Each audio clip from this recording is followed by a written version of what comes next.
Okay, Sophie Mclean from France. Yeah. We've been working together for about 6 weeks. Not 3 months, no? 2 Three, months? 3 months. Yeah. Yeah, whatever it is. Yeah. And you're an unusual character, an unusual teacher, different than all of my other teachers and coaches and people in my life, mentors. You're in your own category. And, I have an audience full of people who are very much in a similar world that I was in before we started working together, which is completely unaware of how much my vocabulary and my language informs my life and manifests my life, unaware of how much I was identifying with my sickness. A lot of my people have gone through chronic illness and many years of physical and mental ailments, and I'm sure they're doing the same thing that I was doing and still have to catch myself to this day to not do. So I have so many questions for you. I don't know where to begin, but what do you do? What is your philosophy? What is your main teachings? And how did you get to be so magical? Okay. So my main teaching, right? Yeah. It's not a belief. It's the truth for me. It is possible to create a new culture for humankind, and people just have to remember who they really are. So my entire life is dedicated to going from an unconscious life to a conscious life. Unconscious, that means you identify with your ego and you don't even know who you are. And conscious, you remember who you are, and then everything is possible. And the access to shift from unconsciousness to consciousness is through awareness. That's why I always say awareness is the ultimate power. And awareness is very simple, right? It is in the present moment, looking at what is happening and what is so. This is it.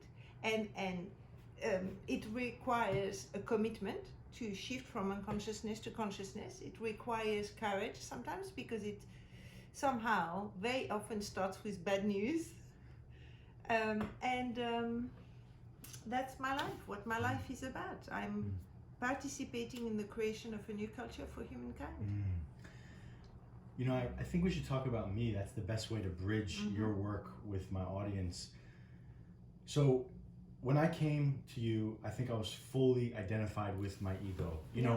What I learned through our work is that even certain people who seem to come across as spiritual, who seem to come across as very free and high vibration beings, still don't quite understand how much is their ego.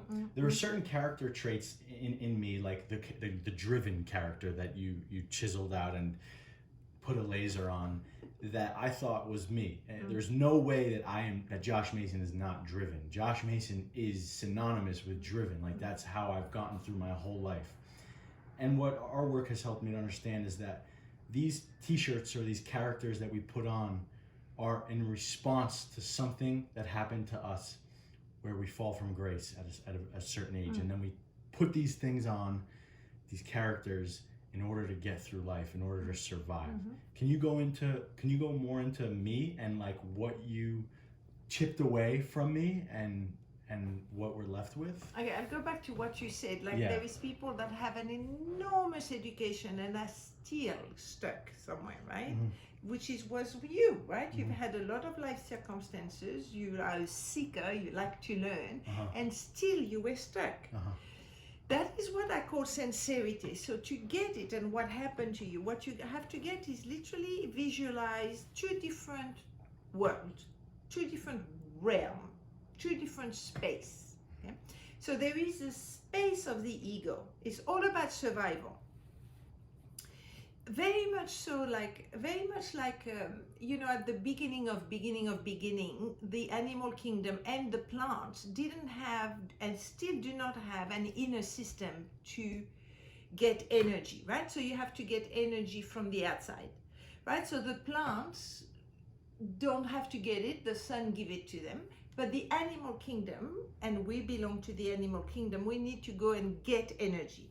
And at some point, we learned what was going to be good for us and what was going to kill us. And how I know we learned that is because we're still around. And the species that didn't learn that are not around anymore.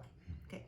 So we learn throughout our five senses to go and survive and get the energy of food, water, for the physical survival of the species. And somewhere we got disconnected from the divine and think that to get energy other than for the physical survival, but to get energy for our soul, we need to follow the same process.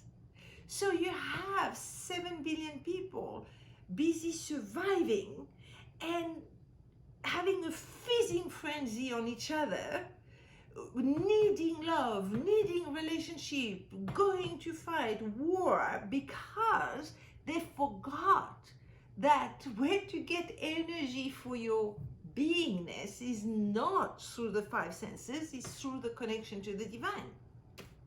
So when you cut off your connection to the divine, then you are left with a material and you go on this survival, right? And you are in what we call the ego. You identify, because now you can't identify with your soul. You can't identify with the divine. You cut off. So you identify you with your health, people with the amount of money they have, with being a son, a daughter, a husband, whatever, your job, your age, right? People identify with everything they can because they need to feel grounded and connected to something. But of course, those identifications cannot give you any joy, any peace, any elevation, nothing, because they're an illusion. So when you are in that place of surviving, looking for energy on the material world, right? Energy as far as being is concerned. It doesn't mean you're a bad person. The ego is not bad. It just means that you cannot be authentic. So you will do a lot of education, you'll seek, you'll learn, you'll read, you'll do seminars, you'll meditate for hours. But it's inside of a space that is an illusion. So if you start with an illusion, you end up with an absurdity. Right? And that's called sincerity. People that try really hard, sincerely putting their entire effort into the wrong game. The wrong game.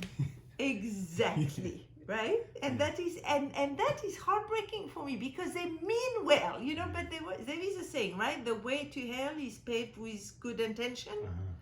So you go to, I went to the Dalai Lama for 2 weeks in Ladakh, in small Tibet in India, and I was with 700,000 people.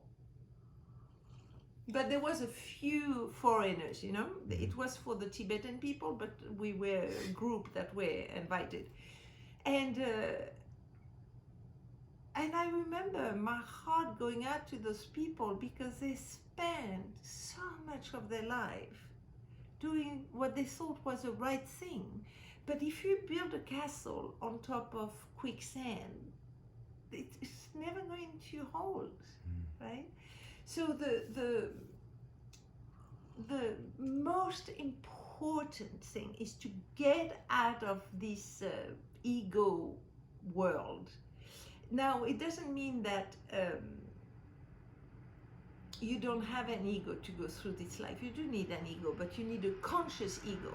What you need to distinguish is your unconscious ego, the one you have inherited from the past, right? Like you saw at 6 years old, you decided that you were really a bad apple, like you were like not a great person, right? So you need to distinguish this unconscious ego, be responsible for the illusion you've lived inside of, and that gets you directly to a world of consciousness. And then you create awareness as a habit, right? It doesn't take much to create awareness as a habit, meaning you stay in the present moment and you distinguish what is. And then in that new world, you are able to create the ego you wish and you choose, right? So except if you go into a monastery or on top of the Himalaya by yourself, away from people, I don't think it's possible to operate in our world without an ego. But it's a very different thing if you have a conscious ego or an unconscious ego. Like, for example, I'm now speaking to you, you taping me, you're going to put it on your YouTube channel, right? So I really would like people to get what I'm saying. So I'm intentional and I'm with you and I'm distinguishing things, right? When I go on a date, I must not be the wisdom teacher because otherwise a guy runs away, right? So on a date, I bring in an ego which is charming and sexy and everything that is attractive, and definitely not the teacher. Do you see? How many dates until you hit them with that, like, that you break them apart? You just shatter their world in a few sentences. Well, yeah, it's not easy for me, but, you know, still, right? So here's the delight of the possibility that is available is that, you know how the actors are in fact the only authentic people there is on this planet, because they play a role. They even can identify with a role for a while, and then they stop, and then they get an award and say, oh yeah, I'm a really good actor, aren't I? You really believed I was this guy. Like, people will even stop them in the street saying, oh, well, you killed someone. No, that was my acting job, right? Okay, we are always playing a role, but we pretend we're not. And that is the inauthenticity. The whole of life is acting. But acting is nothing wrong and nothing inauthentic if you tell the truth about acting. Like, hey, I just want to be liked right now. Because That's then right. You're authentic with where you're at. Exactly. And you're no longer in an act. But exactly, Josh, right? So, like, for example, if somebody is misbehaving, and you don't want to hold them to account for them misbehaving, yes, you could say exactly that. Say, you know what?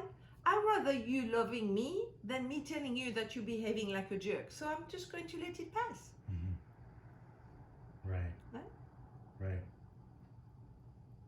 How do people, what's the best way for people to get out of the please like me character or please love me character? Because that's like the biggest problem. You're talking about non-attachment, right? Non-attachment. So there is a distinction between detachment and non-attachment. Right?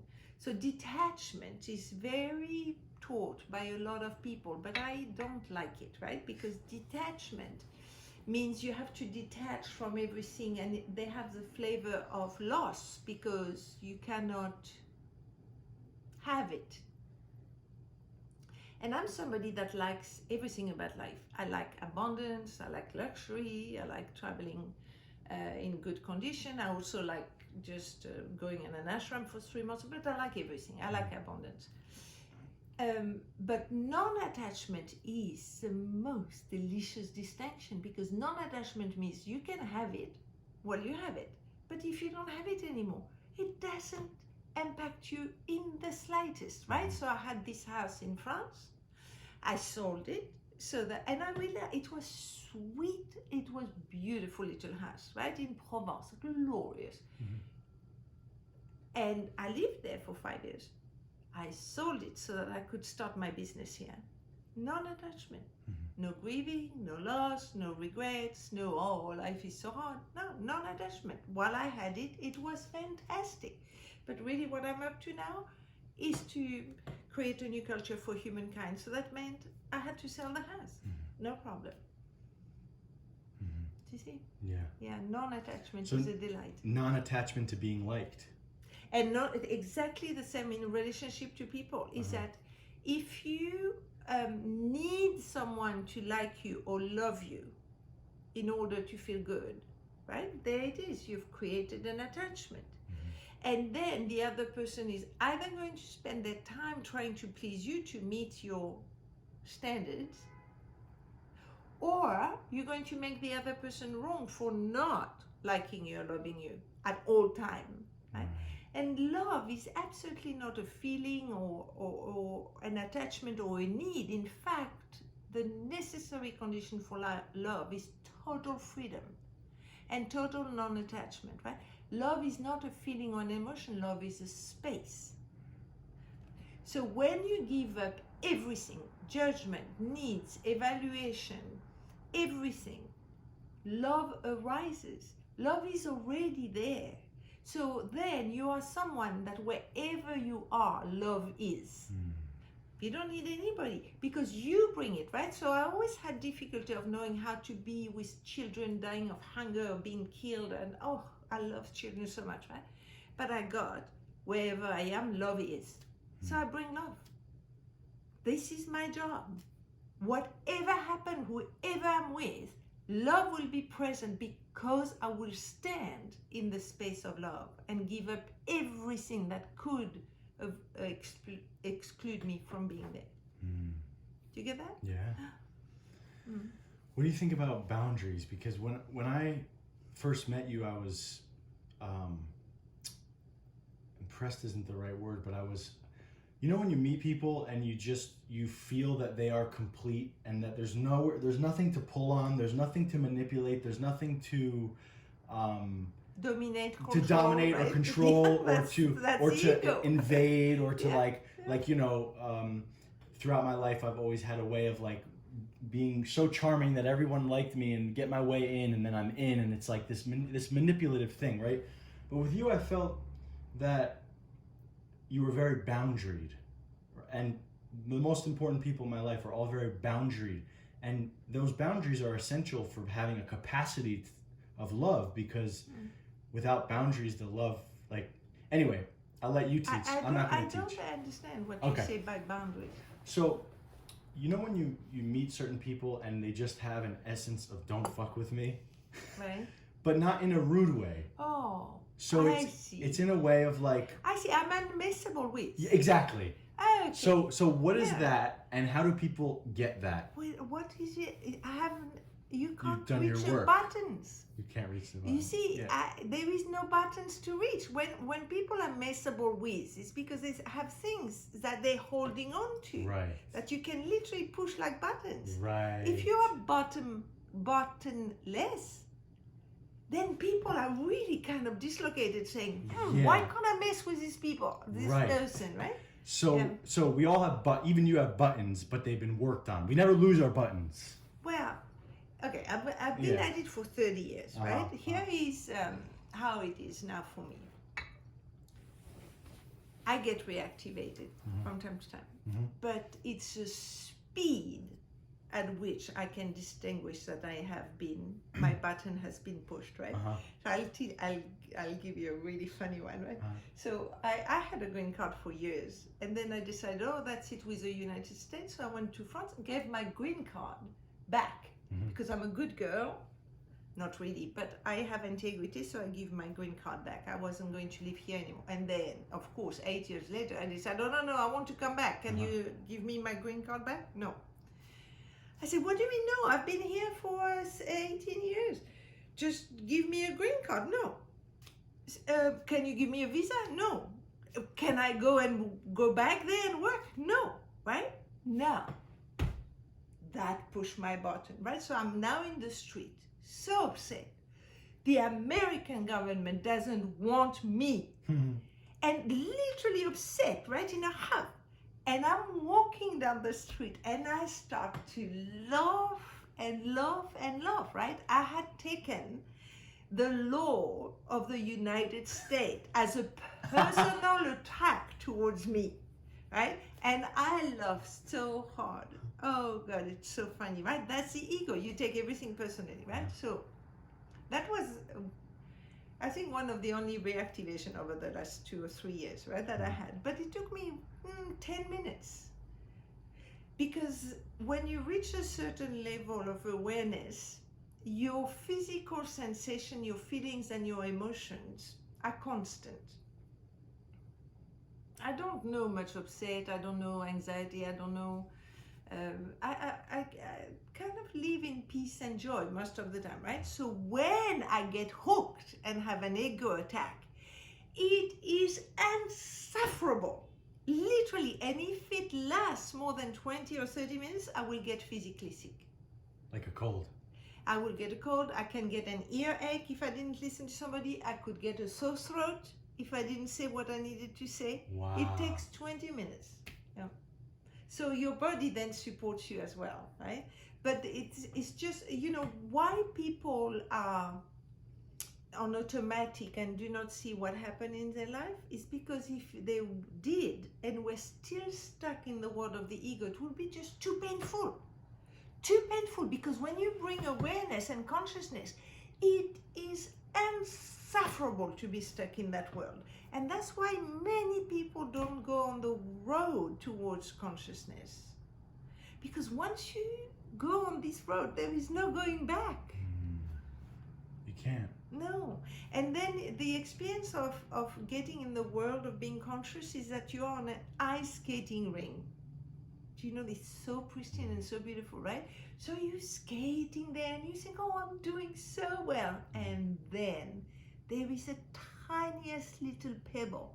And what happened with the tiniest little pebble is that you crash harder than when you were on automatic in the world of the ego. And I think that's why people are concerned about the world of consciousness. But what they forget is that there is this beautiful space to just like skating. And even if you do crash from time to time, there is this sense of humor that just carries you back up. So please get to consciousness, everybody. We need to create a new culture for humankind. Beautiful. All right, well, that'll be our short interview. We'll do another one another time. Okay, cool. So, SophieMclean.com. Yes. I'll post it in the info description. Is there anything else you want to share with the audience? Well, I'm leading this one-year course starting March 15. And it is for everybody like you, Josh, right? You have a commitment to make a difference in the world. You impact people's life. You want to bring people to consciousness. You want to free people from pain, from suffering. So coaches, doctors, HR people, consultants, therapists, right? Anybody that impacts the beingness of human being. And that course starts in March. It's 5 weekends. It ends up in November 2020. And I'm giving over everything so that you can use it. Everything I've learned in my last 30 years of seeking, I'm going to give, because I'm clear that I cannot create a new culture for humankind by myself. So I am interested in you using everything I have. Yeah. So yes, I do some one-on-one. It's the deconstruction of the ego. That's what you and I did. And you know, it is for people that have courage, commitment, and really want liberation, right? Yes, I actually like to talk for a couple minutes about this, even though you guys can't see me. Just look at Sophie. So this was the most powerful deconstruction ever in my whole life of any structures that I've ever had in my mind. This was literally you taking like every tool you had in your arsenal, a knife, axe, a toothpick, gun, I'm a rifle. right? You're ruthless. You've said things to me that almost ended our calls. Like I remember at one point in one of our calls, I was like, this woman is like, I can't deal with this woman. I was like, I think one time you said to me, who are you? Yeah, who are you? Like talking to me like this, right? And I recognized through our time together that you will literally say anything you need to say to crash, to deconstruct that mechanism. And sometimes extremes or things out of left field or things that are the least expected are necessary in order to do that, because you can't say reasonable things and get unreasonable results, right? So anyway, it's been profound for me. What I want to say from the bottom of my heart is that if you are a teacher, a coach, like you were saying, a doctor, anyone in the world as a leader or someone who is trying to change humanity for the better, this skill set that Sophie could pass over to you, that I'm in the middle of doing that with her now, is life-changing. And you guys know I've worked with like probably 70 different shamans and healers and teachers and coaches and all over the world. I've traveled the world. This teaching that you're passing to me this past 3 months is a significant piece of my pie now. Like the way that I show up in the world and do my coaching with people, I'm borrowing from you. Sincerely, and I feel you in the space as I'm coaching and teaching. You hear my French voice. I hear your French voice, and I'm like translating it into English. So I just want to say sincerely, everybody, check her website out, and if this talk resonated with you, check out the link in the description. And I think I'll be on that 1-year course. I haven't committed yet, but I may be on there. Great. Cool. Anything else? Yeah, Josh, I just, my life is great because I have people like you in it. So it warms my heart, and thank you for your generosity in interviewing me. And of course. I love you. I love you. Bye. Thank you.